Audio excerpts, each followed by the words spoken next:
everything was sleepy. Then Trump came back into power, and then we started looking at critical mineral demands because of the transition to electricity.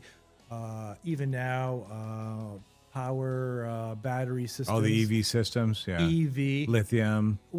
And then also remember, much of the electrical system in the United States was built during the 1950s Eisenhower boom. Nothing lasts forever. You need to re-engineer all that, That's and that's true. going to take a lot of copper and other critical minerals. Hi, thanks for joining us. This is TPL Media. I'm Mike. Check out tplmedia.ca/local because we likely have a local version of what we're doing here ready for you there. Don't forget to subscribe. Tell a friend about it. And, oh, for the love of Pete, please subscribe to support the network. Let me read something to you.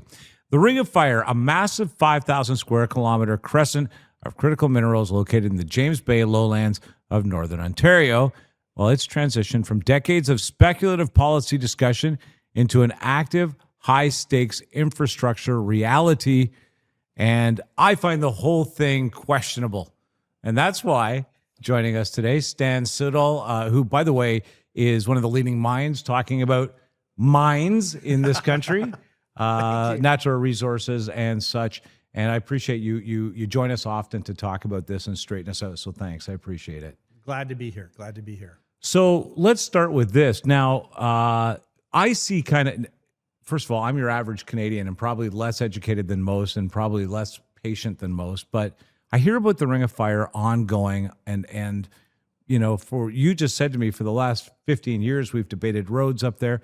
And right now, I see two major companies up there, Wyloo and Juno. Okay. The Wyloo guys, I guess, are Australian and Juno, aptly named, Canadian. Yep. On the board of directors, by the way, Ernie Eves, former premier and yes. Former finance minister, somebody who might have seen a future in this during his time in politics.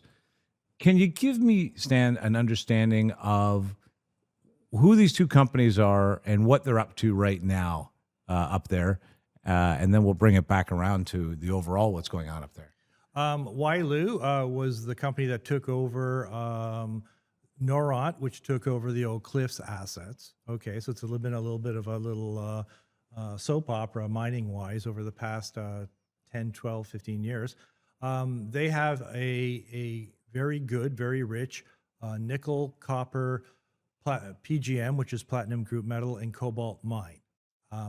There's about, right now, it's open at depth, and right now they estimate about 19, 20 years of production. But as you start digging, you go deeper, and as in Sudbury, where I'm from originally, a lot of the mines there, the deeper you go, the richer the material is. Okay. Did Sudbury, for example, open on the basis of one ideal discovery and then future deposits were found there afterward, or was absolutely. it? Absolutely. Yeah. Sudbury was just a mistake. First of all, the railroad is what opened up Sudbury. The railroad was supposed to go south of Ramsey Lake. They made a mistake and they went north of Ramsey Lake. My parents' house is actually quite close to where the railroad goes, actually, funny enough.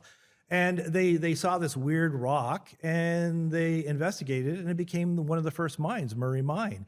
And then again, technology kind of came in, and you ended up seeing that mixing nickel with steel is one hell of a thing to put on your ships. Okay. No, the ordnance doesn't, it makes you almost like a tank on the water. Right. And so they proved to the American military that this was really good stuff. And the American technical people figured how to separate the copper from the nickel easily. And that is how, by 1901, I guess, Inco International Nickel was formed. And there was always a military component to the production of nickel because it was so important for military purposes in World War I, World War II, Korea. So, but as they started developing the Sudbury Basin, they kept on finding more and more nickel mines. And it became, for the Western world, and especially during World War II, roughly 80, 90% of nickel production came out of the Sudbury Basin. So now we take a look at the speculation that's going on up there. And Wyloo, as you mentioned, I think he's Australian. Yes, it is. Australian base company.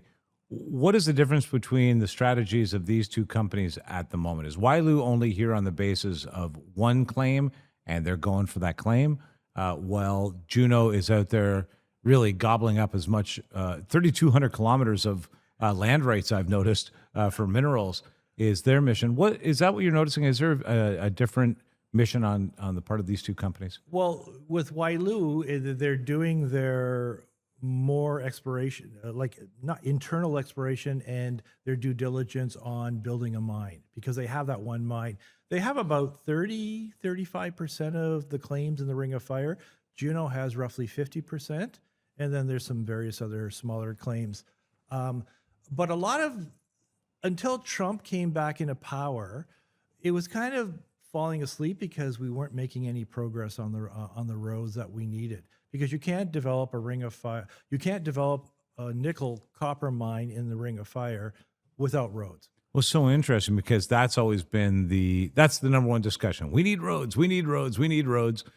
And it's funny because we were just sitting in the office here all chatting, and Paul turned around and said, "Okay, we'll build the roads. What do we get?" Which is a great question. Actually, you had a great answer for it. But let's talk about the roads, and we'll get to that. But let's talk about the roads and the challenges that we're being told are there right now, up against the importance of having them. Okay. First, you're dealing with Indigenous communities, traditional territory boundaries, a media that tends to be very left-leaning. And there's a bit of a illiteracy, in my opinion, on the left-wing media on a little bit of the history and geography of the region.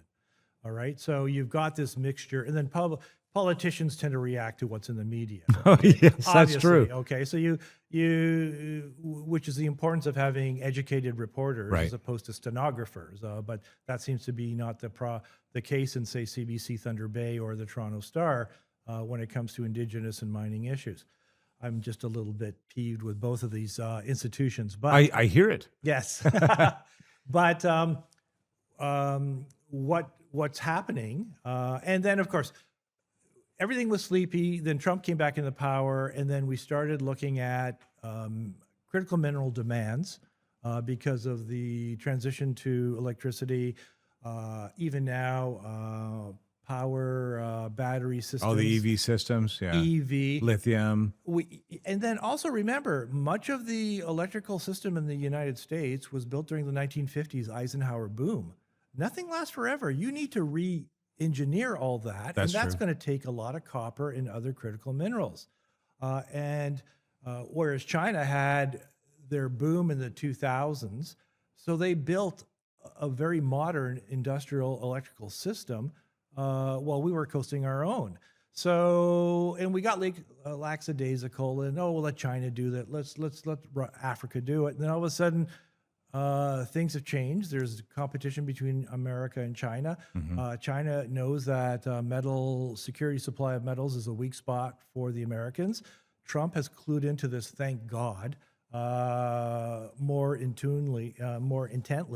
And now it is one of the primary issues of this administration is building the mines of the critical minerals that we need. Conversely, we're into this free trade spat with the Americans. And one of the trump cards we have in this country is our resources and critical minerals. Now, I keep hearing that. Okay. I keep hearing that, Stan. Okay. But I guess without roads, we can't build the mines? Because I've been hearing about this Ring of Fire, you see, and how much we have in the way of critical and valuable minerals. But then I see Australia setting up mines in a matter of a couple of years and building mining towns in what seems like no time at all. Now we've got one of them here. I wonder if they'll do the same thing here. But we seem to have been talking about the Ring of Fire since I had hair, Stan. So I don't know how much. And I didn't have as many wrinkles, okay? Well, I got them both. I brought them in tandem. But it feels to me like the reality behind this, and then I see numbers, and you have to help me become a believer again in this. Because so far, nothing, okay? Nothing out of the ground up there. Yes, some discoveries, but so far, no mining. And how many years the Ring of Fire we've been talking I think about? the first discovery was about 207 or 208. Oh my God. 20 years later, we still haven't put a single mine into action up there. And then I see the numbers that Juno is saying that their network, and maybe if I'm